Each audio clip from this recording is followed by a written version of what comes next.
बिस्मिल्लाहिर्रहमानिर्रहीम अस्सलामु अलैकुम रहमतुल्लाहि व बरकातुहू। सामने हमारे अहदीस है, ये किताब है, इसका नाम है रियादुस्सालिहीन। तो हमने ये सोचा है कि एक और सीरीज़ स्टार्ट करेंगे, वो स्पोकन इंग्लिश सीरीज़ जो है वो वैसे ही चलती रहेगी।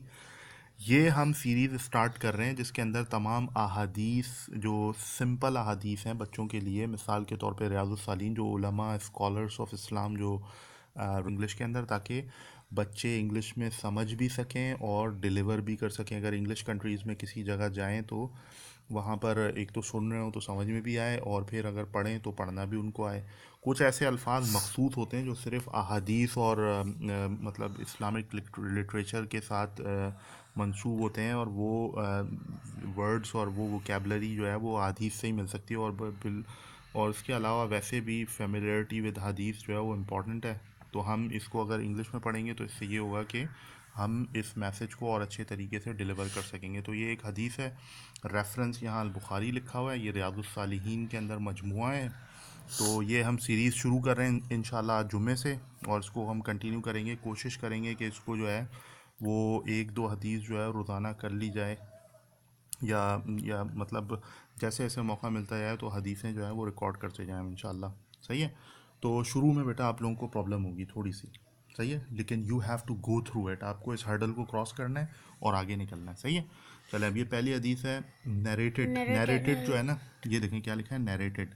नरेटेड यूजुअली यूज़ होता है जब जैसे कहते हैं ना रिवायत है, जैसे अबू सईद अल खुदरी रज़ी अल्लाह अन्हु से रिवायत है तो नरेटेड का लफ्ज़ इसलिए यूज़ है। नरेटेड अबू सईद, देखें अबू सईद अल खुदरी, द प्रॉफिट सल्लल्लाहु अलैहि वसल्लम सेड। अब देखें, सल्लल्लाहु अलैहि वसल्लम को अक्सर पीस बी अपॉन हिम भी कहते हैं, PBHU लिखा होता है, लेकिन बेहतर यही है कि हम दुरूद भेजें ज़बरदस्त तरीके से, आला तरीके से, सल्लल्लाहु अलैहि वसल्लम। सही है। द प्रॉफिट सल्लल्लाहु अलैहि वसल्लम said, there was a man from बनु इसराइल। एक देयर वाज, अब देखें पास्ट यूज हो रहा है, there was a man from बनु इसराइल हु मर्डर्ड 99 पीपल। वो बंदे ने 99 मर्डर कर दिए थे बंदे, पीपल। सही है। ही देन सेट आउट आस्किंग, वो फिर निकला पूछने के लिए। सेट आउट देखें, ये बहुत अच्छा फ्रेजल वर्ब है, फ्रेजल वर्ब है सेट आउट। ही देन सेट आउट आस्किंग, मतलब वो निकल गया पूछने के लिए, ये पूछने के लिए कि weather his repentance could be accepted और नॉट, कि उसकी जो तौबा है, रिपेंटेंस याद कर लो बेटा, ये लिखना है आपने इसके बाद। रिपेंटेंस का मतलब तौबा, क्या उसकी तौबा जो है वो एक्सेप्टेड मतलब कबूल होगी, और नॉट, नॉट का मतलब नहीं होगी। सही है। ये ब्रैकेट में लिखा हुआ है, मतलब ये हदीस के अल्फाज का हिस्सा नहीं है। सही है। He came upon a monk and asked him if his repentance could be accepted. He came upon, अब देखें ये बहुत अच्छा फ्रेजल वर्ब है, इसको गौर से देख लें। ही केम अपॉन, केम अपॉन मतलब उसका मुलाकात हो गई या उसका सामना हो गया एक मॉन्क से। मॉन्क यहाँ पे लफ्ज़ यूज़ हुआ है इसलिए कि वो एक रिलीजियस मुत्तकी परहेजगार बंदा। मॉन्क का लफ्ज़ का मतलब ये है कि वो स्कॉलर नहीं था। सही है। He came upon a monk and asked him, और उसने उससे पूछा if his repentance could be accepted, कि उसकी जो तौबा है वो क्या कबूल होगी, उसने पूछा। The monk replied, the monk जो था, मॉन्क का मतलब वो जो रिलीजियस पर्सन था, सिर्फ और सिर्फ वो बस दीनदार आदमी था, स्कॉलर नहीं था, आलिम नहीं था। सही है। उसने जवाब दिया in the negative. The monk replied in the negative and so the man killed him. उसने उसने उसको जो है ना नफ़ी में जवाब दिया। नफ़ी का मतलब उसने ना कर दिया कि रिपेंटेंस जो है एक्सेप्ट होगी नहीं, उसने उसको मस्बत जवाब नहीं दिया, उसने मनफी, मनफी का मतलब उसने ना में जवाब दिया। तो बंदे ने उसको भी मार दिया। उसने बोला वैसे ही 99 मारे में, तो एक और मार दिया उसने। सही है। He kept on asking until a man advised him to go to such a village, such and such a village.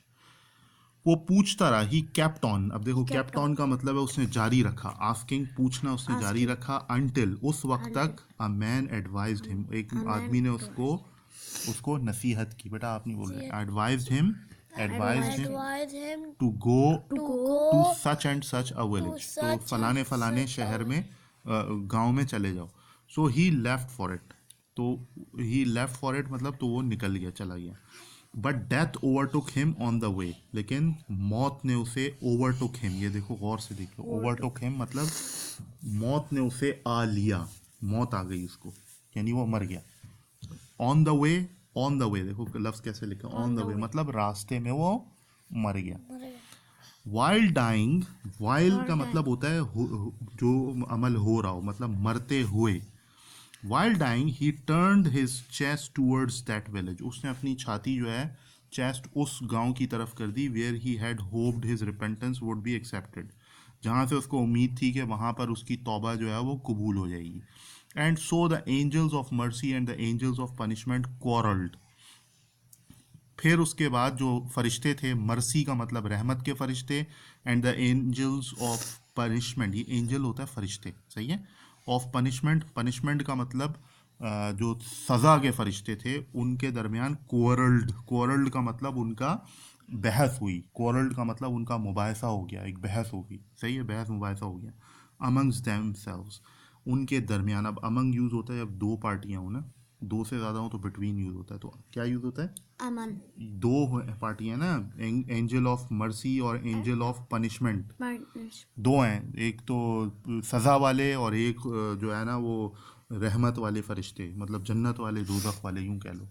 तो वो दोनों फरिश्ते जो है थे उनके दरमियान बहस हो गए रिगार्डिंग हिम, उस बंदे के हवाले से जो डेथ आ गई ना, जिसको मौत ने आ लिया, सही है। तो Allah ordered the village towards which he was going to come closer to him, सही है, अल्लाह ने हुक्म दिया उस विलेज को, उस टाउन, उस गांव को, विच ही, जहाँ वो जा रहा था। अब देखो जो जो चीज़ें ब्रैकेट में लिखी हैं वो हैं जो हदीस का हिस्सा नहीं है, वो सिर्फ हमारे एक्सप्लेनेशन, हमारी तफसील बताने के लिए लिखे हुए हैं, सही है बेटा, आपको समझ में आ रहा है।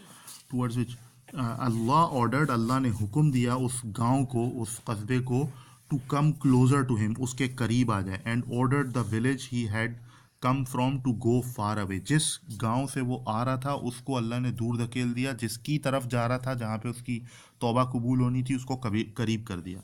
And then he ordered the angel, उसके बाद अल्लाह ने हुक्म दिया फरिश्तों को, to measure the distance, Allah ने हुक्म दिया फरिश्तों को कि वो नापें फासले को, बिटवीन हिज बॉडी यानी कि उसकी लाश से, Last. And the two villages, और दोनों जो गांव थे उनसे उसके फासले को नापें।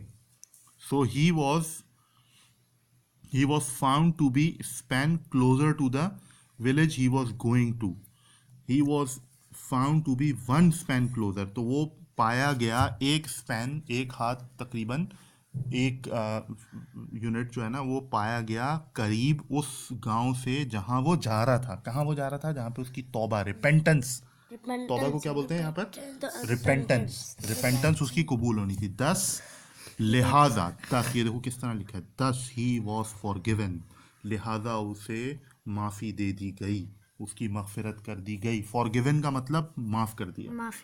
बख्श दिया, बख्श दिया उसको, फॉर गिवन माफ़ कर दिया, सही है। So we know that there is no salvation except by letting good deeds outweigh evil ones, even if only by an atom's weight. Thus, a repentant person should multiply his good deeds, and this is ruling on misdeeds done in the past. सही है। तो ये यहाँ तक हो गई आपकी हदीस, Yes. ये आपकी हो गई हदीस, सही है। ये इन्वर्टेड कॉमा के अंदर आपकी 68 और ये पेज नंबर है 69, सही है। तो 16. ये आपकी हो गई, ये इस तरह, ये यहाँ पर देखो इन्वर्टेड कॉमा क्लोज हो गए, यहाँ पर ये हदीस जो है वो खत्म हो. खलास हो गई है, सही है। तो ये हदीस समझ में आ गई आपके। तो अब इसके नीचे इसकी एक्सप्लेनेशन लिखी हुई है। So we know that there is no salvation except by letting good deeds outweigh evil ones even if only by an atom's weight, thus a repentant person should multiply his good deeds and this is the ruling on misdeeds done in the past. तो यही बता रहे हैं कि हमें पता है कि सल्वेशन यानी बचत नहीं हो सकती जब तक कि हमारे अच्छे अमाल जो है ना बुरों से ज़्यादा हो जाए। तो हमें कोशिश करती क्या रहनी चाहिए कि even if only by atoms weight हम कर सकें, तो हमें कोशिश करनी चाहिए हम अच्छे अमाल करते जाएं, सही है।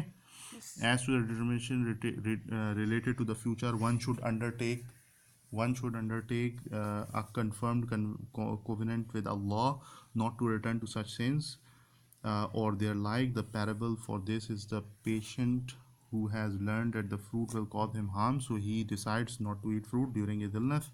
This determination should be immediate even if he could not commit himself to it in the future. Thus repentance should not be delayed. अच्छा चलें, सही है, ये हो गया. The quoted portion of Imam Ghazali work is sufficient. सही है. अच्छा, ये हमने एक हदीस कर ली. इंशाल्लाह will do continue like this. Yes. यहाँ पर हम ख़त्म करते हैं. अभी आज थोड़ी लंबी हो गई, लेकिन हम कोशिश करेंगे कुछ शॉर्ट हदीस भी कर लें. सही है, सिर्फ हदीस करेंगे. सही है, इसकी आपने प्रैक्टिस करनी है, इसके मुश्किल अल्फाज को लिखना है. अच्छा, जो सुन रहे हैं भाई, उनको भी ये काम करना है कि इनके अल्फाज को अगर थोड़ा सा टाइम दे दें, कॉपी के ऊपर मुश्किल अल्फाज लिख लें, जैसे रिपेंटेंस है, नरेटेड है, और इनको एक दफ़ा इसको स्क्रीन को रोक कर, यहाँ पर स्क्रीन को रोक कर इस पूरी हदीस को एक दफ़ा पढ़ लें और प्रैक्टिस कर लें, तो इससे ये होगा कि इंग्लिश में थोड़ी सी रवानी आ जाएगी हदीस के हवाले से. जज़ाकल्लाह खैरन. और जब हम लोग और जो हम लोगों ने आपको बताया है हदीस से मतलब, तो ये इसलिए बताया पास ऑन भी कर दें इसको आगे. पास ऑन सही, कर लें. सही है. अस्सलाम वालेकुम.